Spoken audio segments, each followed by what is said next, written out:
Yan, bali ito yung kakabit natin dito sa bombahan.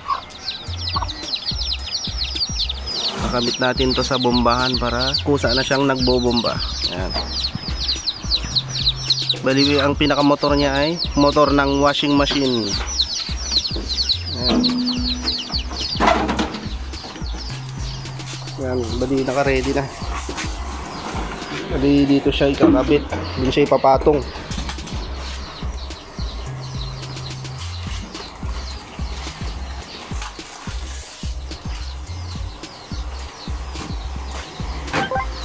So ayan, napalitadahan na yung patungan ng makina. Ayan.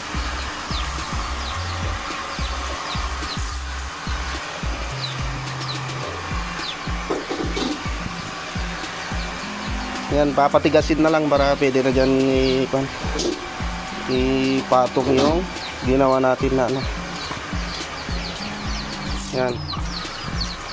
Motor ng washing machine, tsaka mga pulley, tsaka mga bearing.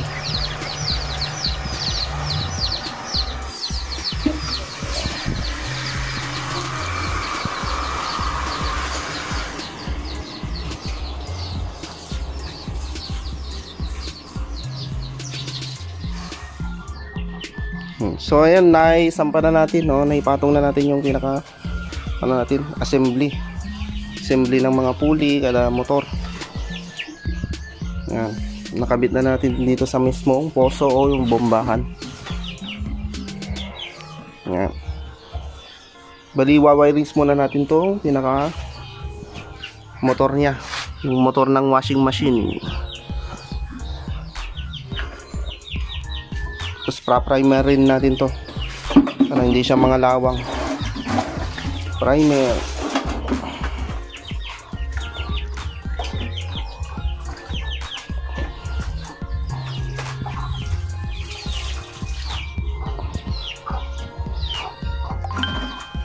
Kasalukuyan ng pinaprimeran. Ayan, para hindi siya mga lawang.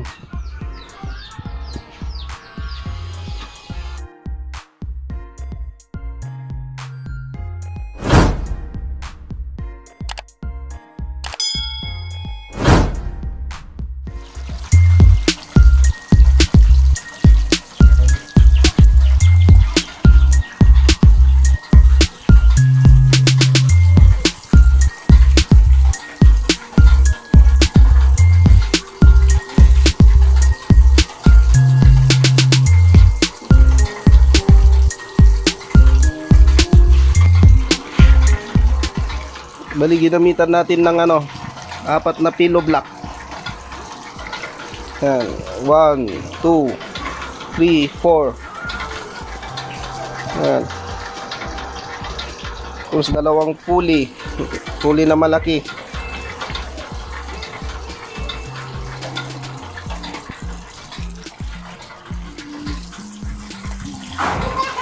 Tapos isang maliit na pulley dito sa gitna. Tapos shafting.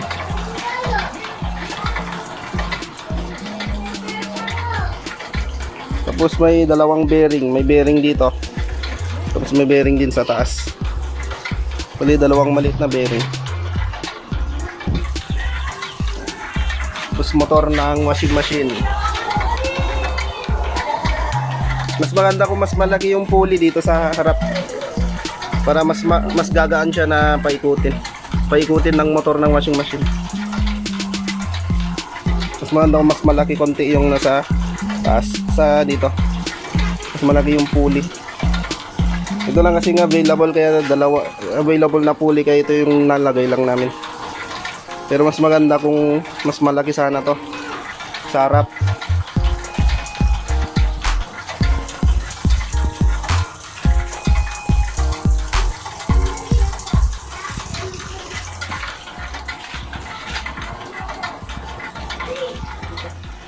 Yan, ito yung sinasabi kong bearing. Yan. Tapos may bearing din dito. Yan, 2 bearing.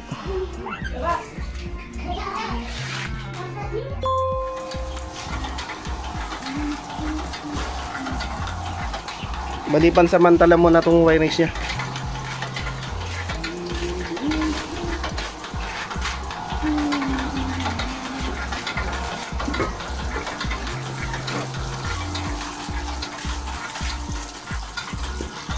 Bali itong handle niya, pwedeng tanggalin yan para pag brown out, pwede siyang manually na ipapump, manually na ibombahan mo. Para pag brown out yan, pwede mo siyang di tanggal yan, yung pinakakan niya. Para pag brown out, pwede siyang mano-mano na ibombahan.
Sa mga may ganitong bombahan yan, i-convert nyo na.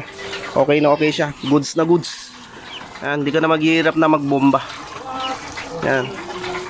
Bali ito, ang balak natin dito is kakabit din natin siya sa solar. Yan. Para free na siya. Hindi na tayo magbabayad ng kuryente. Kakabit din natin to sa solar. Yan. Goods na goods siya. Yan.